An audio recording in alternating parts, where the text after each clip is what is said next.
Śrī Caitanya ki jai, Śrī Jagannath Baladev Subhadra Maharani ki jai, Śrī Gauranita ki jai, Śrī Caitanya Caritamrita ki jai, Jagadguru Śrīla Prabhupada ki jai, Jai Nitai Gaura Premanande Hari Om. All glories to the assembled devotees. Hare Krishna. All glories to the assembled devotees. Hare Krishna. All glories to the assembled devotees. Hare Krishna. All glories to Shri Shri Bhagavan Gauranga. All glories to Srila Prabhupada. Jagadguru Srila Prabhupada ki jai.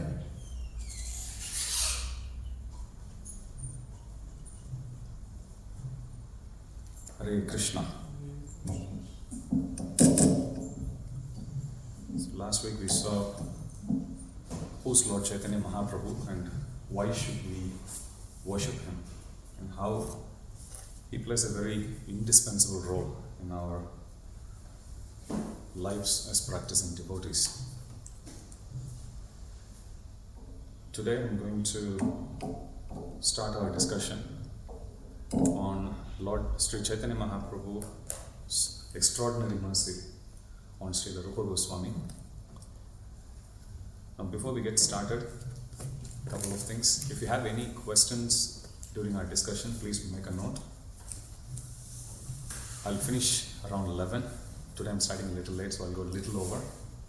And at the end I'll ask for questions. Feel free. Put your hand up so I know you'll have the questions. Second thing is, first I'll give you a bit of a background about how Śrī Caitanya Caritamrita is presented. So there are 3 sections, just like in Srimad Bhagavatam, you'd see there are 12 cantos, and each canto has a certain flow, certain topics that are covered.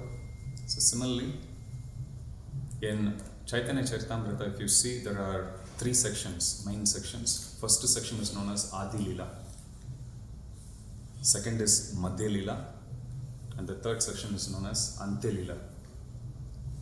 And just like how we have Srimad Bhagavatam, 12 cantos spread across 18 books or 18 volumes.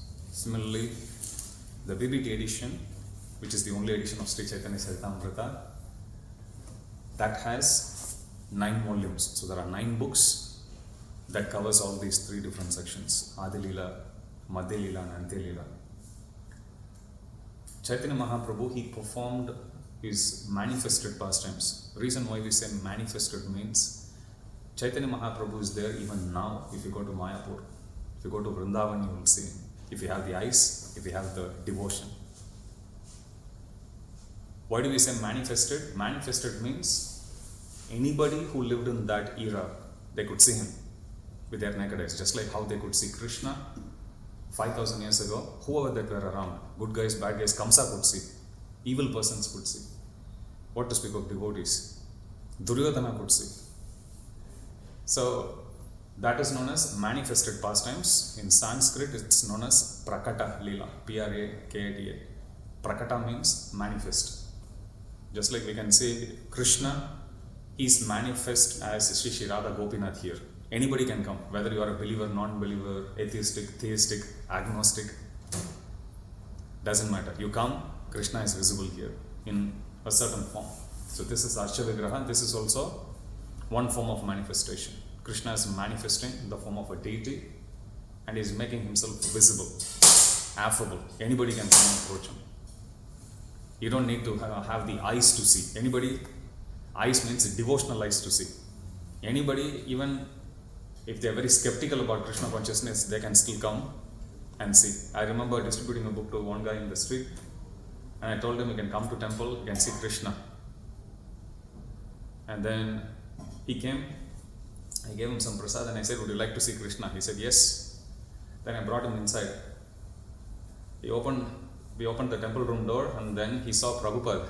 First time when you see Prabhupada's murti, how many of you thought he's sitting there real? And you feel scared. I started my journey in Adelaide Temple. Adelaide Temple is probably, the temple room is probably 40% of this room size, very small. And I was the only devotee taking all Mahaprasad. I'm talking 20 years ago. There would be Pujari, one devotee singing and me. We 3 know each other. Every single day that was the routine. That's how many devotees there were. Every single evening I would go, I was living nearby. And there, first time I went, bowed down, room was already small. One side you look, there is Radha Krishna, Radha Shyam Sundar. Other side I'm seeing Prabhupada. And I'm feeling like, quite overwhelmed. You pray and then slowly you look at Prabhupada in your at the corner of your eyes, I see, chastising me, am I doing everything right? So, this is Prakata. So I brought him inside. He is also stunned. I said that's our spiritual master. Bow down. He bowed down. Then I showed him Radha Gopinath. Then he was looking. I said this is Krishna. Oh, this is Krishna.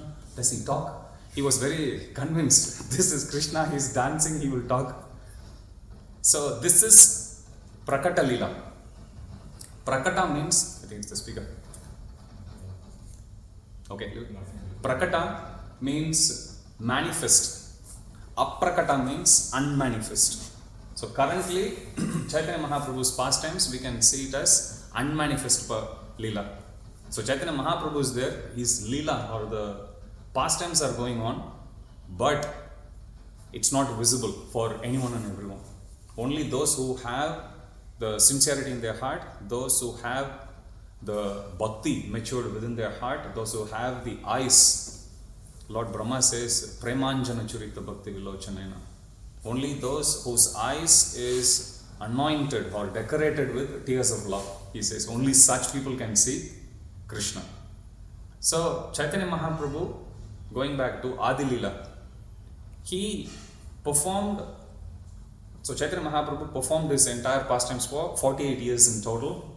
Of those 48 years, 24 years he spent in Navadvip or Mayapur, the island of Navadvipa. Navadvipa, Nava means 9, Dvipa means island. So it's a group of 9 islands surrounded by Ganga on all the sides. Okay, so each one of those islands, they have names: Antardvip, Simandvip, Godrumdvip, Matidvip, Koladvip, Ritudvip, Janudvip, Modadrumidvip, Rudradvip. 9 islands altogether. Who can repeat that? Okay, so these are 9 islands. Just like how we chant Krishna's names, we can also chant the names of these holy places. Okay, we take benefit. There are verses that are given in Puranas that extol the glories of these places. So Caitanya Mahaprabhu, every day morning, he would go along with Nityananda Prabhu, Advaita Acharya, Gadadhar Pandit. They'll go to each of these different islands and they perform Harinam. Just like we have, okay, today is city Harinam. We go to different places. We go to one suburbs. Like that, Caitanya Mahaprabhu would go to different islands every single day. So if you go to Vrindavan, in a whole day, there is a clear schedule. This time of the day, Krishna would be here meeting this particular devotee. You go to, let's say, after breakfast time, this is where Krishna is going to be. During lunch time, this is where Krishna would be playing with the gopas. There are detailed descriptions that are given in the scriptures. Similarly, for Lord Caitanya Mahaprabhu, there is a clear description that's given early in the morning where he goes and performs Harinam. During the breakfast time and there are pastimes associated with each one of them. We'll be seeing them. Okay, there is so many Leelas there. So these 24 years when Caitanya Mahaprabhu manifested his pastimes, that is all covered in the Adi Leela. First 24 years of his manifested Leela. So after 24 years, Caitanya Mahaprabhu took sannyas. It's good. He gave up his family, he gave up his beautiful wife, gave up his mother. There is a verse, last week we were discussing about one verse that's given in Srimad Bhagavatam. The verse that describes about the mission of Lord Śrī Caitanya Mahaprabhu. How he comes, he would always be chanting the 2 syllables, Krishna. How he would be accompanied with all his associates, with his weapon of beauty, so on and so forth. We saw. So similarly, there are a couple more verses in Srimad Bhagavatam that discusses about the appearance of Lord Caitanya Mahaprabhu more than almost 5,000 years ago.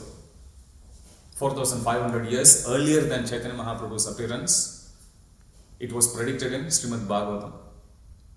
So one verse goes like this: Tyaktva sudhistaja surepshita rajya lakshmi dharmista arya vachasaya dagadharanyam mayamritam Daitepsita Manmadavat Vande Mahapurushate Charnaragandam. The first line says Tyaktva Sudhusteja. Tyaktva means to give up. Dusteja means difficult to give up. Sudhusteja means very difficult to give up. And Chaitanya Mahaprabhu gave up something which is very difficult to give up even for demigods. What is it? Tyaktva Sudhusteja. Shurepshita Rajya Lakshman. He gave up. He was such a big influencer. He was the original influencer. Prabhupada gives an example of a pastime. There was one ruler by the name Chandakasi. When he saw people singing the names of the Supreme Lord, doing Harinams, they went and complained to him because they were caste Brahmanas. So they were feeling their position is getting undermined. So because of that, they went and they complained to the ruler. He didn't know much. He thought this is the public opinion. Thinking so, he went and he breaks the mridanga, grabs the mridanga from the devotees during one such harinam. He breaks it and he warns them. I don't want this harinama to be heard anymore. If it happens, then you will face serious repercussions. When the news comes to Chaitanya Mahaprabhu wasn't around, but when the news comes to Chaitanya Mahaprabhu says, all right, he's challenging the supremacy of the Lord. Now let's show him our strength. Chaitanya Mahaprabhu just says a word, let us do Harinam this evening. Prabhupada says 100,000 people assembled as per scriptures. Imagine a Harinam with 100,000 people. You can take 200 people in your party. I have experience going on a Harinam with 200 people where there are hundreds of thousands of people. But here your Harinam party itself has got 100,000 people, literally. 1 lakh people it's given. That's how powerful Chaitanya Mahaprabhu was. Prabhupada said he was so influential and he just gave it up. Because when he takes a sannyas, he is supposed to give up his place and move to the other place. So he gave up something which is so difficult. Tyaktva Sudhusteja. Surepshita Rajya. Rajya means your kingdom. Here, he is like the celebrity there, local celebrity. He was a prodigy, and even when he was very young, so many people, he was still a young kid. In his teens, when he called for Harinam, and 1 lakh people come. And they march towards Chandakasi's place. Chandakasi gets scared. And then there is a beautiful conversation that goes on where Chaitanya Mahaprabhu establishes the supremacy of holy name. And he convinces Chandakasi why he should allow. And then Chandakasi, he passes a decree. He says, not only are these people allowed to do Harinam now, but anytime in future, even if any of my descendants, they stop this, I hereby declare that they no longer belong to my dynasty. They still have that. Patra. They are still preserving that. Okay, so point here is Chaitanya Mahaprabhu was so influential and he gave it up like that. He gave up Rajya and he also gave up Lakshmi. Vishnupriya was his wife, young wife, beautiful wife, but he was able to give up. Very difficult. Why? To do bigger good. Because Acharyas, if you see exemplary Acharyas, they give up a small family and they take up the whole world as their family. Prabhupada says, I have given up one family. Now Krishna has sent me hundreds of thousands of sons and daughters, like that Prabhupada says. So similarly, Chaitanya Mahaprabhu as the Acharya, he gives up. So this verse speaks about that. So first 24 years, Chaitanya Mahaprabhu manifested his Leela in Navadvipa. After that, he takes a sannyas, and true to his duty as a sannyasi, he moves from Navadvip to Puri. Why does he go to Puri? His mother requests him. Chaitanya Mahaprabhu had already taken sannyas. You know how his mother must have felt. So she still comes and makes a request. I know you have to practice your dharma, but my humble request is, and I know you have to move away, but my humble request is, please choose Puri as your base. Because there has always been people from Bengal who has been going back and forth between Puri and Navadvipa. So that way I'll always hear some news about you. You can still continue to follow your dharma. Chaitanya Mahaprabhu consented that. And then he he made Jagannath Puri as his base. So next 24 years from Navadvipa, the home base of Chaitanya Mahaprabhu has become Jagannath Puri.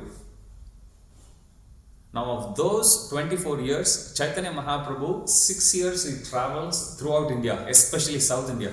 So he starts from Bengal, goes down to South Kanyakumari all the way. He goes past Maharashtra, touching Gujarat, and then returns back, same route. Chaitanya Mahaprabhu took almost 6 years to cover that by foot. He went with one other servant, and every single day he was doing Harinam. And he would go stay during the 4 months of rainy season. Usually sannyasis don't travel during that time. At that time he stays in one place for 4 months, but preaches to people in the local area. It was on one such occasion when during Chaturmasya he stays in Srirangam, in a South Indian temple city, beautiful city. I am fortunate to have my home within like 60 kilometers from there. So even now if you go, it's very fertile, very, very beautiful. Surrounded by, it's also a small island, surrounded by river Kaveri on all the sides. So Chaitanya Mahaprabhu goes there, that's where he meets one of the Goswamis, Gopal Bhatta Goswami, who was a little boy at that time. So he stays in his home for 4 months, and then when to the boy he says, you take care of your parents, because they are very good devotees, so take care of them. And after they pass away, you can go to Vrindavan and you can meet your god brothers. So that way Chaitanya Mahaprabhu also, he stays in some places during the 4 months, every year it happens, rainy season. But then Chaitanya Mahaprabhu traveled extensively. He has been to so many places. We'll also be discussing about that. So 6 years he travels like this. He also goes to Vrindavan. Chaitanya Mahaprabhu goes to Vrindavan only once. Many of Chaitanya Mahaprabhu's associates have never been to Vrindavan. Sometimes we think spiritual life means we have to give up everything and we have to go to Vrindavan. Many of Chaitanya Mahaprabhu's associates didn't even go to Vrindavan. For them, the order of Chaitanya Mahaprabhu is all in all. Chaitanya Mahaprabhu is Krishna, and wherever he is, that is Vrindavan. They were just happily serving him that way. So this entire section of these 6 years where Chaitanya Mahaprabhu traveled extensively, having philosophical conversation with many people, transforming the lives of millions of people. This is all described in Madhya Lila, those 6 years. I am giving a very, very high level overview. Okay, so first 24 years, that is given in Adi Lila. The 6 years of Chaitanya Mahaprabhu's traveling all over India, especially South India as well as in other places, plus Chaitanya Mahaprabhu's pastimes in Jagannath Puri as well, because when Chaitanya Mahaprabhu goes to Jagannath Puri, he doesn't start traveling straight away. So there is a lot of descriptions about Chaitanya Mahaprabhu's Kirtan pastimes in and around Jagannath Puri. That's also given in Madhya Lila. Ante Lila discusses about especially about the last 18 years of Chaitanya Mahaprabhu. Chaitanya Mahaprabhu for 18 years, he never left Puri. He was staying in Puri. Last 18 years of his manifested pastimes, he stayed in Puri. During that time, he manifested ecstatic symptoms, demonstrating what this process of Krishna Bhakti is capable of doing to each one of us. There's detailed descriptions that's given. Detailed descriptions about Jagannath Puri is also given in Ante Lila. And one other, perhaps the most important topic in Ante Lila is Chaitanya Mahaprabhu's exemplary dealings with so many devotees. There is like so many stories, pastimes that are given about how Chaitanya Mahaprabhu dealt with each one of the devotees in different section.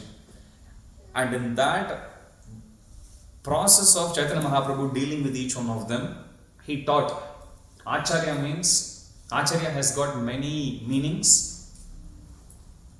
Acharya generally means a teacher. Acharya means Achar means behavior. One who teaches by one's own behavior. Example is better than precept. You can keep on talking, or you can just show how something is supposed to be done. So Acharya also means one who leads by example. Acharya also means one who teaches complex topics using simple examples. Prabhupada did all of this. Prabhupada gives examples. I was giving this. One day Prabhupada goes to kitchen and he teaches people how to make the dough for chapati. And then devotees didn't know. How many of you have that experience? You think water is not enough, you add little more and you think, I added more water. And then what you do? Add more flour to it. And then you realize this is dry and you know it's going nowhere. Srila Prabhupada went to the kitchen, he taught them, and Prabhupada said, when you touch the dough, how should it feel? It should feel like when you touch your earlobes. How soft it is. Prabhupada says, this is Acharya. This is Prabhupada's sweet way of teaching people. You understand? You can say, no, this is less, this is more. Prabhupada says like, no. Okay, it feels right now. So this is Prabhupada. So Caitanya Mahaprabhu, while he's dealing with the devotees in a very exemplary way, he also taught to the whole world how dealings between devotees are supposed to be. So this is Caitanya Caritamrita on a very, very high level bird's eye view. Today we are going to discuss about one section in Caitanya Caritamrita Madhya Leela, the section when Śrī Caitanya Mahāprabhu had just or about to return back to Jagannath Puri after finishing the South Indian tour. Okay, this is the timeline. But the focus of this particular chapter, the first half of this would be on Rupa Gosvami. So if you look at our altar, there are 6 photos there lining up. On the left we have Srila Prabhupada, next to him, who can tell me the name of Prabhupada's guru?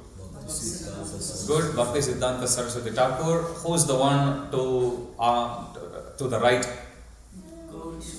Gaura Kishore Das Babaji Maharaj. Okay, keep going. Next. Bhakti Vinod Thakur. Next. Oh, yes, Bhakti Vinod Thakur. Okay, next to Bhakti Vinod Thakur, Jagannath Das Babaji. And to the right of Jagannath Das Babaji Maharaj, we have the photo. Who can tell me the names of the 6 Goswamis? Okay, Sanatan Goswami. Anyone else? Yav? Sorry? Okay, Jiva Goswami. Any other? Raghunath Das Goswami. Good. Gopal Bhatta Goswami. One more? Raghunath Bhatta Goswami. Okay, Sri Rupa, Sanatana, Bhatta Raghunath, Sri Jiva, Gopala Bhatta, Dasa Raghunath. 6 Goswamis. Of the 6 Goswamis, Rupa and Sanatana, you will find them more prominent. Everyone accepted them as their leader. So this topic actually discusses about how Rupa and Sanatana met Lord Śrī Caitanya Mahāprabhu for the first time, and what had happened after they met Caitanya Mahāprabhu for the first time. We have to understand about the background of these 2 personalities, because I remember 2 books I read after coming to Krishna consciousness. First book I read was Nectar of Devotion, and when I was going halfway through that was the class I was attending by a disciple of Srila Prabhupada, Bimal Prasad Prabhu in Adelaide.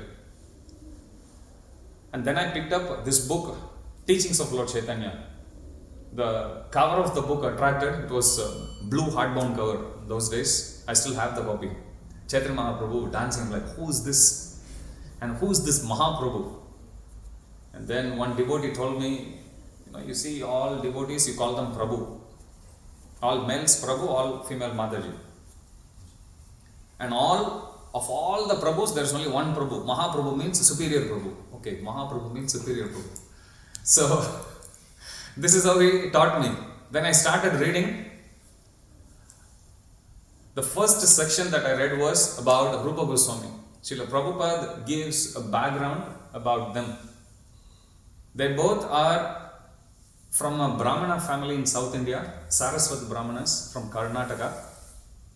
But their forefathers had migrated to Gaudadesh, and there they were working under a Muslim ruler. His name is Nawab Hussain Shah. Nawab is one of the titles that's given. So Hussain Shah was the name. It's actually a long name he has. Alauddin Syed Nawab Hussain Shah. There's two more. So this is the personality under whom Rupa Goswami and Sanatana Goswami, as well as their younger brother. His name is Vallabha, Śrī Vallabha. Three of them they were working under. But in those days, because the culture was very rigid, if somebody from any faith they work under a Muslim, they would think the person has become Muslim and they would give them a different name. So Rupa and Sanatana, when they were working under Nawab Hussain Shah, they were given the name Dabir Khas and Sakar Malik. That's their names. And Śrī Vallabha became Anupam Malik. So they had Muslim names, so to speak. And they were working under them. They were practicing their own culture, but for official purposes, this is how they were leading their lives. So when Caitanya Mahāprabhu visited a village, small village called Ramkeli, and as I said, wherever Caitanya Mahāprabhu visits, the place becomes flooded with His mercy and people get influenced by Him, getting pulled towards Him. So when Rupa and Sanatana, they come to know that Caitanya Mahāprabhu had come, they had rushed to see Him, and there they could see these waves and waves of devotees, like literally hundreds of thousands of devotees dancing to Harinam, and Caitanya Mahāprabhu is leading it. And from far they pay obeisances, they fall on the ground and they pay obeisances to Caitanya Mahāprabhu. And later on they go and meet Caitanya Mahāprabhu seeking his blessings that we would like to give up our material lives and take up to Krishna Bhakti. And Caitanya Mahāprabhu blesses them. So this incident happens in Ramkeli. Yesterday I shared some of the deities because we have a group of devotees from Sydney. Anandamaya Gopinath Prabhu's Bhakti Vriksha group. So we have actually two batch of devotees traveling now in India to different holy places. So yesterday as we were speaking, they were in Ramkeli and the devotee Anandamaya Gopinath Prabhu sent me the photos. I shared in the WhatsApp group actually. So those are the deities that are there. They were personally commissioned and worshipped by Rupa Goswami and Sanatana Goswami. Radha Madan Mohan deities, Balaram and Revati. Revati is the name of Lord Balaram's consort. And there are deities of Gaur Nitaya and Advaita Acharya as well. They are still being worshipped. Very beautiful deities. So Caitanya Mahāprabhu meets them and Caitanya Mahāprabhu goes on with this preaching tour. These two brothers, they come back to their home and they start to make plans. Now we have sought the shelter of Caitanya Mahāprabhu. Caitanya Mahāprabhu had accepted us. When we go to that section, we'll discuss the details of that meeting. I'm just giving you the background. So they start to make plans. These two, they are in very, very influential posts. Rupa Goswami and Sanatana Goswami, they both are working under Nawab Hussain Shah as very influential governors. Sanatana Goswami, Srila Prabhupada writes, he was the person in charge for government secretariat. That was his high position, almost like Prime Minister. That was his position. So when these two brothers, when they returned back to their homes, Rupa Goswami could immediately relieve himself from his government duties. He then carried all the wealth in boats. Prabhupada says, even Krishnadas Kaviraj Goswami says, he filled the many boats with his riches and he brought them all from the home. So he was in another place for official purpose. As official, he was staying in government quarters and then he moves back to his home bringing all the riches because he is now retiring slowly. So he brought all the riches and he distributed those riches in a very exemplary way. Srila Prabhupada writes about this, and many times whenever it comes to talking about charity, Prabhupada would often quote Srila Rupa Goswami, how he gave away his wealth in a very extraordinary way, exemplary way. So of all the riches he brought in so many birds, he divides them into 3 portions. One half, 50%, he gives it to all the Brahmanas and Vaishnavas for all Krishna conscious purposes. Of the remaining 50%, 25% he gave it to his family members, relatives, everyone. Final 25% he left it with the Brahmana for emergency use, for personal emergency use. So Prabhupada says this is how we should manage our wealth. Because we may think we can keep accumulating, and when I become rich enough, then I can start to do. But what is the guarantee that first of all we'll become rich enough? And how rich is rich enough? And second part is, will we live to actually see the day when we'll be in a position when we think, okay, I have enough to distribute? Definitely not. If you read sometimes even interviews of people who are multi-billionaires, they would even say, I still don't feel rich. And we're like, what? You don't feel rich? If you don't feel rich, what are we supposed to feel? So, whether somebody is so rich, they are also not feeling rich enough. Somebody who is in our level, we also don't feel rich enough. So, there is no time in our lives when we think, yes, I have made enough. You can go to the world's most richest person. We see them, they will also go through so much hardship to make more money because they also feel, I'm not rich enough here.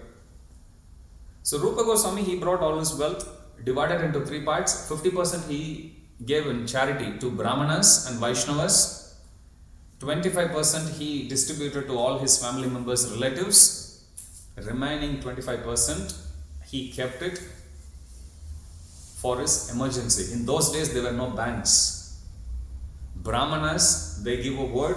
One of the most defining quality for a Brahmana is truth. Satyam. Prabhupada would often quote the story from the scriptures of a famous disciple who was a very small boy, who once goes to the ashram of Gautama Rishi. In Vedic times, education is free, medicine is free, astrology is free, banking is also free. You can give it to the Brahmana, nobody will steal Brahmana's wealth. Everyone was so truthful, they know I don't have to steal, because if I steal, I'm going to get the karma. You go to some countries even now, like Japan for example, they usually say the amount, you can, even sometimes the shops would be left open unattended, still people won't be fearful, the shop owners won't be fearful that they are going to steal away the money. Okay, some cultures, they are very, very pious like that, you will come across. So, Prabhupada speaks about this particular boy. He goes to join the ashram of Gautama. So he goes to Gautama Rishi and he says, falls at his feet and he says, Gurudev, please accept me. Gautama Rishi says, sure, please tell me your Gotra. Gotra means, tell me your family lineage. So then, this boy actually tells Gautama Rishi that, sorry, I don't know exactly the details, let me ask my mother and get back. So he goes to his mother and then he asks her, I went to the ashram of Gautama Rishi as you had asked me, but he had asked me about the details of our family lineage. Can you please tell me? So then his mother confesses that, oh my dear son, when I was young, my character was loose. I had relationships with many people. I don't even know who your father is. So when this boy hears this, he goes to Gautama Rishi and he repeats exactly what he heard from his mother. Gautama Rishi says, because you are truthful, I can tell you your father was a Brahmana. I'll take him in. And he takes him in. Prabhupada would often quote this as how even in the most trying and testing circumstances, a Brahmana wouldn't stoop low. They wouldn't actually let go of their character. In fact, even our own character as humans, our own character as devotees would be exhibited only in the most trying and the testing circumstances. Normal times, anybody would actually act good. But when the challenge comes, that's what is going to determine who is great and who is mediocre. Prahlad Maharaj had Hiranyakashipu as his father. Imagine if Prahlad Maharaj has a devotee as his father. We wouldn't be glorifying Prahlad Maharaj now, right? We would say, what's so wonderful about Prahlad Maharaj being a devotee? How many of you watched Mahavatar Narsimha, by the way? Good. Those of you who haven't, you have wasted half of your life. Please do watch. Such a moving presentation, actually, of Prahlad Maharaj's character. I am reading in the third canto of Srimad Bhagavatam. After Hiranyaksha and Hiranyakashipu was conceived in the womb of Diti, at that time Diti's husband Kashyapa, he predicts about, he is a great sage, he predicts about the character of the conceived kids. He says to Diti that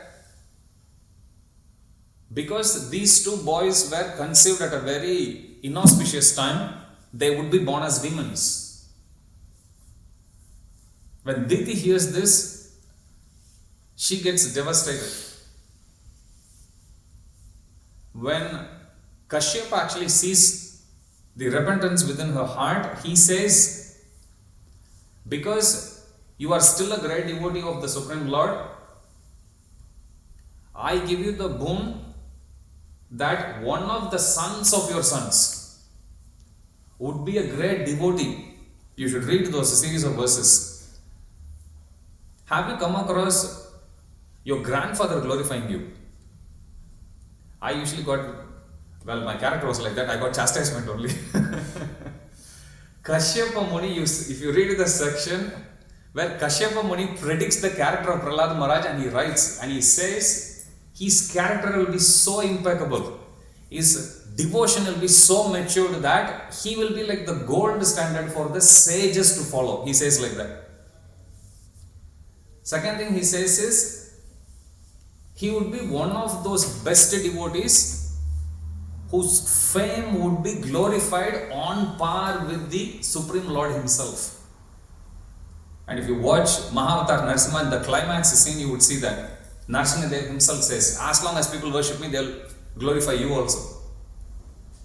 So these are the glories of the devotees that are given. So coming back to this section, truthful. That's why charity, when it's given, it has to be given to the worthy recipient. Otherwise, even money is given, let us say, to somebody who is going to use it for some abominable purpose. It can cause karma, and that karma can in turn bind us, despite our good intention to help the other person. So that's why even in Vedic times, there is a description that's given why even charity has to be given for worthy cause. Prabhupada says we should always be giving charity for Krishna conscious purposes. You give it to Radha Gopinath, you give it for some good cause, for distributing prasad, for example, then everyone will benefit. Prabhupada says in Kali Yuga, no one has enough money to give in charity, wealth. But it's much easier to cook food, offer to Krishna and distribute as prasad. That we have enough. That is possible. Anybody can do. Prabhupada has always given very practical instructions. So Rupa Goswami, after distributing all this wealth, he then sends two messengers from Gaudadesh to Jagannath Puri. I heard that Caitanya Mahāprabhu had already finished his South Indian tour and had come back to Jagannath Puri.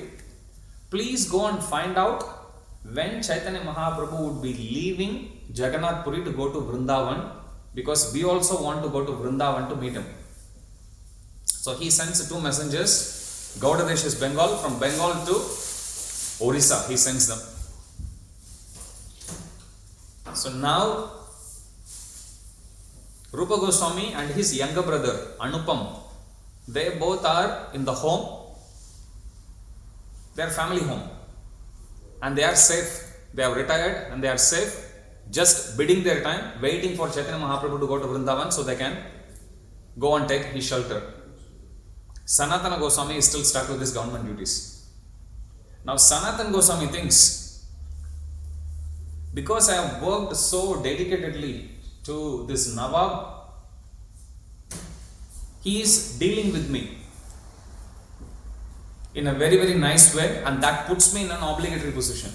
Even though I want to quit, sometimes if you have experience quitting your job, not because you don't like the job, because you got a better offer or for whatever reason. Now what reason can you give to your current employer? There is a little bit of an obligation that's there. So you can relate to that. That's exactly the feeling which Sanatana Goswami was going through. So he was thinking, this ruler is actually dealing with me very intimately as his younger brother. Somehow if he gets angry with me, it will be helpful for me. I can use that as an excuse to leave. While he is thinking that way, he made up his mind, alright, I would just stay in home and I would recite in the association of devotees Srimad Bhagavatam. These two brothers, Rupa and Sanatana, initially when they had met Caitanya Mahaprabhu in Ramkeli, they come back to their homes and they had already engaged two Brahmanas to perform a ceremony. Prabhupada explains it's called a Puraschana ceremony. Puraschana is actually usually done is for certain desires, if you have, to fulfill them. Prabhupada says this ritual is actually done by some expert spiritual master or some very qualified Brahmana. And their desire is to somehow relieve themselves of their material duties and go and take shelter of Caitanya Mahaprabhu. They had already engaged as far as Bhagavata Vidhi goes or Pancharatrika Vidhi goes. Now they are taking shelter of Srimad Bhagavatam. Srila Prabhupada writes a very long purport quoting from his spiritual master. Bhaktisiddhanta Saraswati Thakur also had written commentaries on Caitanya Caritamrita, and so did Bhaktivinoda Thakur as well. So this is one book that was commented by many of our acharyas. So Prabhupada quotes from Bhaktisiddhanta Saraswati Thakur. He says, if you talk about knowledge, knowledge can be broadly classified into two. One is Paravidya, second is Aparavidya. Paravidya means spiritual knowledge, superior knowledge. Prabhupada says Paravidya means it should talk about four main topics: spiritual identity, spirit soul, spiritual life, and spiritual world. I'll repeat again. Paravidya or superior knowledge or spiritual knowledge means it should cover four topics: spiritual identity, spirit soul, spiritual life, and spiritual world. So this is Paravidya. Everything else is Aparavidya. Para means superior, Apara means you are negating, non-superior, which is inferior knowledge. And there, surprise, surprise, Bhaktisiddhanta Saraswati Thakur says, four Vedas, Rig, Yajur, Sama and Atharva, come under Apara, come under inferior knowledge. Not only the Vedas, even the supplementary, Upavedas, corollaries. And Prabhupada lists what are the different corollaries are. Siksha, Kalpa, Vyakarana, Nirukta, Chanda, Jyotisa, for example, astrology. And likewise, there is other branches also of the Vedas called Upavedas. It's given in Srimad Bhagavatam. Dhanur Veda, military science, for example. Ayurveda, health science. Gandharva Veda, musical science. Sthapate Veda, which means architectural science. Vedic architecture, if you see, it will be symmetrical. You look at modern buildings, If it's symmetrical, people say like, no, this looks too bland.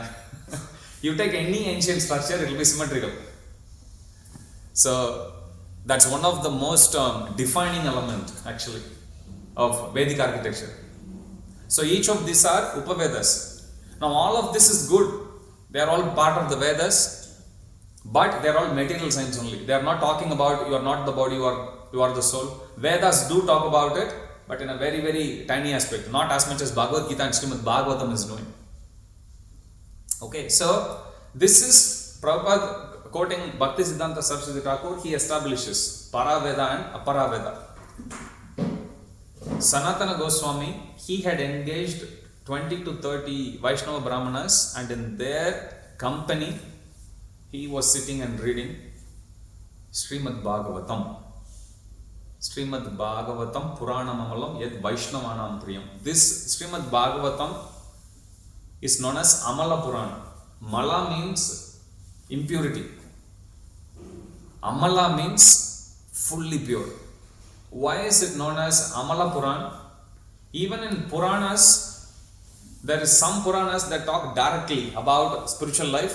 Some Puranas don't talk about it at all. Directly. Indirectly it may be. But if we take Srimad Bhagavatam, right from the first word until the last word, it talks about direct devotional service to the Supreme Lord. That is why this is known as Amala Purana, which means if somebody takes up, let us say, Shiva Purana or any other Purana you take, the reference of devotional service to the Supreme Lord Hari is not as clearly and distinctively mentioned. It is there. Even recently we discussed about the section of Rudra Gita, how Lord Shiva gives instructions, prayers, mantras about how to worship the Supreme Lord and how to please Him with our devotional service. But if you think, oh, then if Shiva is a great devotee, then Shiva Puran also should make a lot of devotees of Supreme Lord Hari, correct? But how many examples have you come across of people who study Shiva Puran and become devotees of Vishnu? Very few, because there is no direct reference to it. Okay, so sometimes you will see, I come from Shaivat background, that's our family background, from biological side. But then philosophy, we were not clear which one to do. Our Kuladevata is Mother Parvati. But how much of that helped me to take up Krishna Bhakti? Directly not. Definitely through their blessings only, I am able to take shelter of Radha Gopinath. But if you take Srimad Bhagavatam, you will never come across somebody who says, I am reading Srimad Bhagavatam, but I am not sure what should I do with my spiritual life. Very first line itself, Om Namo Bhagavate Vasudevaya. Who is Vasudev? It's Prabhupada explains in detail. Right? Likewise, you read any section in Srimad Bhagavatam, go all the way to the end. Nama Sankirtana Mesya, right? Final verse. 18,000th verse is this one. Nama Sankirtana Mesya. You cannot get it wrong. So it talks about the holy name. This is like the most final. 18,000 verses are there. Concluding verse is supposed to be the most important one. It speaks about Nama Sankirtanam only. Sarva Papa Vinashanam. Pranama Dukkha Samanas Tam Namami Harim Param. That's the final verse of Srimad Bhagavatam. So Bhagavatam is known as Amala Puran. Bhagavatam helps one to take shelter of the Supreme Personality of Godhead. So this is what Sanatana Goswami was doing. Engaging the Brahmanas, engaging the devotees, and in their company he was sitting and relishing Srimad Bhagavatam. I'm just looking at the time, 11 o'clock. I'll finish this verse alone. So while he is relishing Srimad Bhagavatam this way, now Hussain Shah is worried. What happened to Sanatana? He hasn't come. I am dependent on him for my governmental duties, because Hussain Shah at that point of time, he is the ruler of Gauda Desh, Bengal. He wanted to wage war against Orissa, which is Jagannath Puri. So he wanted to ensure that in his absence, the government administration will go fine under the care of Sanatana Goswami, who is on medical leave now. So first he sends the doctor. That should tell you how much his role was actually important in the governance of the whole country. Sanatana Goswamis. Because the ruler himself is actually sending the doctor, please find out what's happening with him. So he comes, tests him, and goes back and tells the king, I tested him, I did a full health checkup, everything is fine with him. Then he says everything is fine with him, then why is he not coming? Then the ruler himself goes to his home. And then he goes to his home, knocks on the door, opens, and then he sees 30 devotees sitting and reading Srimad Bhagavatam. Sanatana Goswami is also reading. And as he walks in, everyone stand up, including Sanatana Goswami. Srila Prabhupada mentions something interesting in the purport.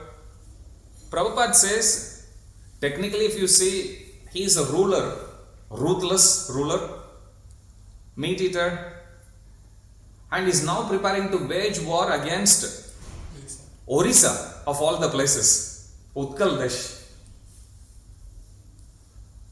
which is where the Supreme Lord is in the form of Lord Jagannath. Despite all of this, everyone stood up, including Sanatana Goswami. They actually stood up as respect. And Prabhupada says, why did they actually show respect to such a person? And Prabhupada quotes the verse, couple of verses from Bhagavad Gita. Krishna says, Tejas Tejas Vinamaham. I am the strength of the strong, Krishna says. And in the 10th chapter of Bhagavad Gita, towards the end, where Krishna lists all the different opulences, I always fondly remember 10th chapter of Bhagavad Gita. I was going through a lot of depression for more than 2 years. And I thought, this is it, my life is gone, screwed. I was 24. And then fortunately I had one of my roommates who was from a Vaishnava background, and he gave me a copy of Bhagavad Gita, not Bhagavad Gita as it is, just the translation of pocket size. And he said, I can see you are going through trouble in life, maybe you can read this. Then I flicked through it as only the translation of Bhagavad Gita verses. I was reading through that. When I came to 10th chapter of Bhagavad Gita, it's called the opulence of the absolute, Vibhuti Yoga. I was just reading each one of those verses, just the translation. Halfway through the chapter, I thought, if somebody can speak like this, feel free to go to the front. You have come all the way to the temple, you don't need to stand at the back, just go. And you can go out through the other door, okay? So I was thinking, if somebody can speak like this, that person can't be ordinary. And then towards the end of the chapter, I was like, only God can talk like this. I still remember, he says, among all secrets, I am silence. I was also thinking, very true, a secret is a secret only as long as you maintain silence, understand? How can anyone even think like this? I was going through each one of them carefully, and I thought only God can talk like this. This person has to be God. Then I thought, okay, I have to do. Then I figured out there is a temple nearby to my home. Then I started visiting. So in that 10th chapter, the final verse, Krishna says everything about his opulences. He concludes with the verse.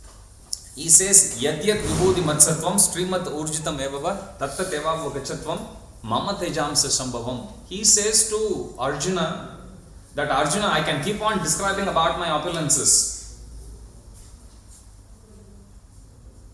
He says, Yadyat vibhuti matsatvam. Know that all opulent, beautiful and glorious things spring from a spark of my splendor. I don't even need to show. Anywhere you see power, you see beauty, you see strength, you see something extraordinary. He says, understand that to be just a spark of my power, spark of my splendor. Prabhupada quotes that in the verse, and he says, if somebody is given a respectable position in the society, it simply means we have to understand there is a slight favor from the Supreme Personality of Godhead. In fact, without that, the person cannot be there. Understanding the hand of Krishna, because this Nawab Hussain Shah, despite his ambitions, He is still sitting in the position as a ruler, and that has been sanctioned. He has been put there by the Supreme Lord only. Understanding that, everyone stood up and they showed their respect. So then Nawab Hussain Shah walks in, and then he has a nice conversation with Sanatana Goswami. We'll continue that next week. Questions? Radhika Priya, Danakar, yes. Last week we spoke about praying to Lord Chaitanya for the taste of the holy name, and I've also heard that you can only get bhakti from another devotee, and you can't actually get bhakti from Krishna. So if you pray for the taste of the holy name, isn't that really coming close to bhakti? Because if you really have a taste, aren't they this, like one is the same, like Good. you can't have bhakti Bhakti. without the taste. Good point. I once asked Narayani Mataji, how should we offer prayer to Radha Gopinath? Because sometimes we get flooded with so much thoughts. I have to ask this, so many things. Sometimes we are just a little lazy. We just want to just come and we hope Krishna will understand everything, even though our confidence level is less. We somehow think Krishna doesn't know what I want. I know better what I want. That's the thought process we have. So I asked her, what should be the quality of our prayer? What should we pray for? And how detailed should we be in us offering prayers? She said, your prayers become more effective the more detailed they are. In other words, if we are more detailed in explaining to Krishna, in offering our prayers to Krishna, to the extent we go to the details, to that extent the prayer will become powerful, effective. For example, we can pray to Krishna, Krishna, please make me chant attentive japa. That's one way of offering prayer. The other way of offering prayer to Krishna is, Krishna, please give me the strength or please make my mind peaceful so that I can go to bed on time and I can have a good sound sleep. Please bless me that I can wake up fresh. Please give me the spiritual enthusiasm. Please give me the physical energy for me to sit and chant or walk and chant quality rounds, hearing your holy names properly. This is detailed way of praying. If we offer this prayer to that detail, to that extent, the prayer will become effective, which means Krishna will reciprocate with this prayer more than when we offer what I call the lazy version of our prayer. Krishna, please make me go back to Godhead. If possible, please chant my rounds as well. So here, when each one of these for Panchatattva, how we are actually praying, it's a detailed prayer. One thing to Panchatattva is, Panchatattva, please make me a good devotee of Krishna. That's one level of offering. But if you go a bit more detail, asking Caitanya Mahāprabhu, my Lord, please give me a taste for the holy name. And as you rightly understood, that's exactly same as asking Caitanya Mahāprabhu, please give me bhakti. But we are going to the detail of that. And if we look at even, for example, the prayers that are offered by great personalities, let's say Bhaktivinoda Thakur, even Prahlad Maharaj, Dhruva Maharaj, even in Bhagavatam, they simply offer their prayers like this: my Lord, please, heaven or hell doesn't matter, please put me in the association of your devotees. That's all they are asking. They can easily say, my Lord, please take me back to Godhead. And Narasimhadev was tempting Prahlad Maharaj so many times. I can give you anything. What do you want? And he says, my Lord, I'm your servant, you are my master. Anything beyond this, I want to offer service to you. That's it. Anything beyond this will be a business. No thanks.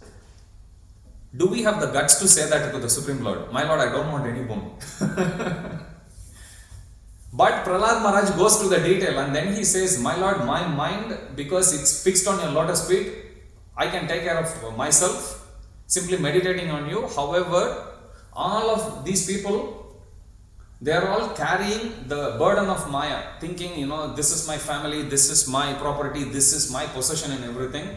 I want to make all of them as your devotees. Now this is the detailed prayer he is asking. Rather than saying, my Lord, please protect me so I can go back. And everyone, you take Bhaktivinoda Thakur prays, my Lord, please make me born at least as an insect in the family of your devotees. That way I can hear holy name, I can take some Mahaprasad, I can take some association like that. So, when we offer prayers to Krishna, we offer prayer to Panchatattva, definitely we should ask, please make me a devotee, give me bhakti. But a more detailed way of actually offering that is that bhakti in action is chanting the holy name of the Lord. How am I going to practice bhakti? By all of these different activities. And of all those different activities, the most important one is hearing and chanting the holy name of the Lord. From there only everything goes. Prabhupada says 90%, 95% of our progress depends on the quality of our chanting. Japa, that's how important it is, which means which means everything in our lives should be centered around that. That's what it means. We make adjustment for everything. Our sleeping habits, eating habits, what job we work, who we associate with. All of that has to be adjusted. Sometimes, for preaching purpose, you may have to stretch yourself a bit. That is okay for services. Happens once in a while. But we should make plans at least to have good quality rounds, hearing and chanting, to have some good time for reading. Many times we have time, but we just don't have interest to open the book and read. So we can offer prayer to the Lord. My Lord, please give me enthusiasm. That's a detail. So we can offer that prayer to the Lord. My Lord, please give me good night rest so that when I wake up in the morning I can feel fresh. Like that. My Lord, please give me good association so I can feel inspired. That's a detail. So, we need to, Krishna likes to be a partner. How many of you would like to have Krishna as your partner in your devotional life? Good. So then we have to go talk, just like how we talk to our friends, we need to have that relationship with the Lord. So that's the idea of asking, please give me at least a drop of faith. It's a detail. Rather than saying, as I said, the most lazy prayer we can ever offer is, my Lord, please take me back to Godhead. Then what are we doing? We need to do something. So we can tell to the Lord always, my Lord, this is what I am doing. Please help me do this. And this is what I think I should be doing. And I'm trying my best to do, but I'm struggling. Please help me. Okay, so then Krishna would reciprocate with us accordingly. He sees our effort. Prabhupada always says, Krishna simply sees our effort. How much we are trying to execute even that part also, we can ask. Brahma, when he was created, he appeared and then he offered prayers to the Supreme Lord. My Lord, you have given me this whole creation. I don't know where to start. Please bless. And he has this two word, tapa, like that. Tapa means penance. Then he sits in meditation. Two references are given. One reference says 1000 celestial years in Bhagavatam. Another reference says 100 celestial years. In any case, it's a long duration. He sits and then Vishnu appears in front of him. Not only that, Vishnu gives a whole vision of the spiritual world. And there he could see how Vishnu is being worshipped, everything. And then finally Vishnu, he comes, shakes his hands and he says, well done. That's the first handshake that happened. And he shakes his hand and he says, well done.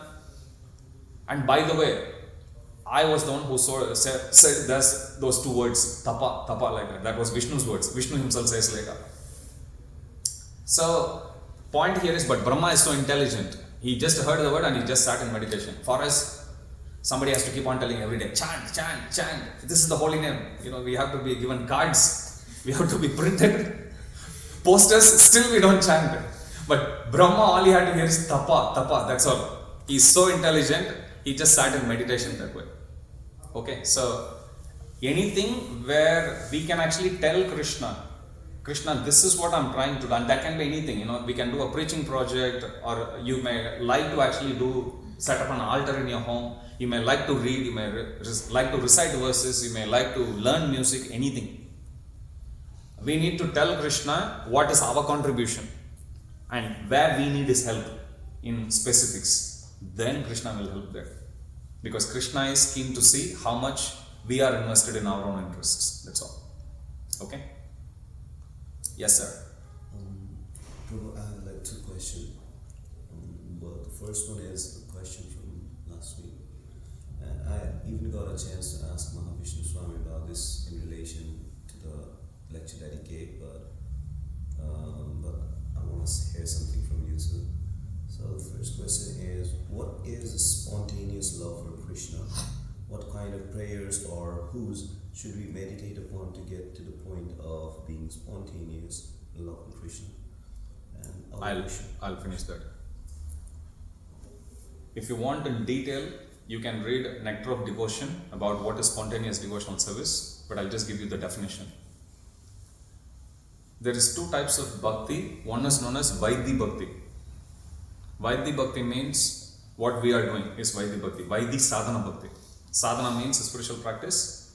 Vaidhi means, comes from Vidhi. Vidhi means rules and regulations. So the spiritual practice which you do based on the injunctions of the scriptures is Vaidhi Sadhana Bhakti.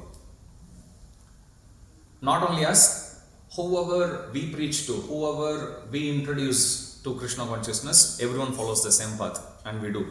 In our conditioned state means we can't cheat ourselves saying, I'm a pure devotee of the Lord. We are not. We may never become in this life. In fact, pure devotees never think they are pure. Prabhupada, one time he was being challenged. So you are first class? Prabhupada is saying about Chaturvarnyam. So you are first class? Prabhupada, without even wasting a second, response back, I'm fifth class. I'm servant of everyone. There's one reply, famous reply of Prabhupada. So nobody thinks that they are pure devotees. That's point number one. So anyone who is in material world have to practice Vaidhi Sadhana Bhakti only. Now the question comes, the point in relation to the point we were discussing last week, if one does only Vaidhi Sadhana Bhakti, one can go up to Vaikuntha only. They cannot go to Goloka Vrindavan. Goloka Vrindavan means one has to go to spontaneous platform. Now, directly we can't practice spontaneous love. So now, how are we going to bridge this gap? Wherein I can only do so much, how can this go all the way to Goloka Vrindavan? As I said, when we put our effort, Krishna himself comes down to bridge the gap as Caitanya Mahāprabhu. If you ask, how do we practice, what songs we can sing? Mangalarati. Worshipping Guru is spontaneous Raganuga Bhakti. Tulasi Maharani, Raganuga Bhakti. Guru Puja, Raganuga Bhakti. Understand, worshipping pure devotees of the Lord, that's Raganuga Bhakti. And of all the pure devotees, Caitanya Mahāprabhu is the topmost devotee, Raganuga Bhakti. Understand? So this is how we practice. Again, we offer it in the platform of Vaidhi only. But because we are offering Vaidhi Sadhana Bhakti worship to the pure devotees of the Lord, pure devotees, when they take it and give it to the Lord, it goes to as spontaneous. Understand? Just like if you are sending Lakshmi to your home country, money to your home country, you just go put it in Australian dollar here. But there is some system that converts that into your local currency and goes there. Same. Very crude example, but you get the point. So from our side, all we can do is only this much. Yes, but if we do that to the pure devotees of the Lord, who are already in that spontaneous platform. Our Acharya's spontaneous platform. Prabhupada, for us, everything starts and ends with the Prabhupada. Just offer it to Prabhupada. It's going to Radha Gopinath as spontaneous love. No problem. What's your next question? It's more factual. You said like you to Rupa Gosvami. Oh no, I'm not sure who.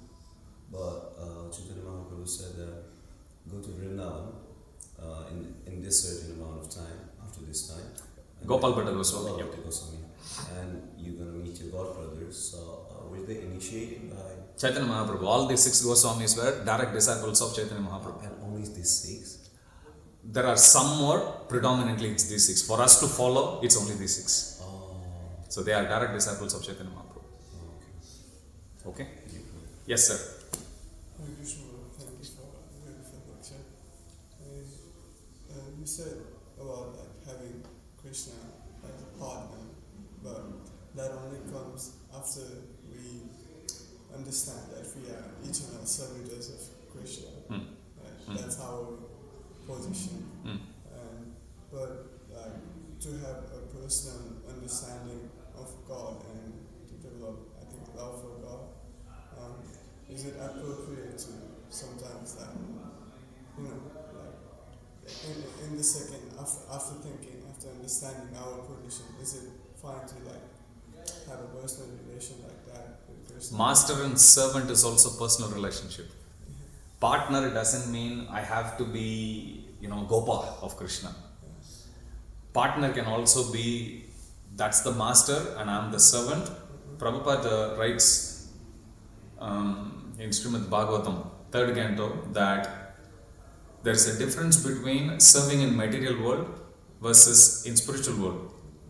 In material world, the people don't like to work because who's the boss, they seem to be very independent, and those who are working under them, they feel very much like, being in a pressure cooker situation always. Prabhupada says, whereas in spiritual world, and for that matter even in devotional service, Supreme Lord is Swaraj. He is free, servitors are also free. So there is a difference there. So partner here, in material sense, partner means we think it has to be among equals.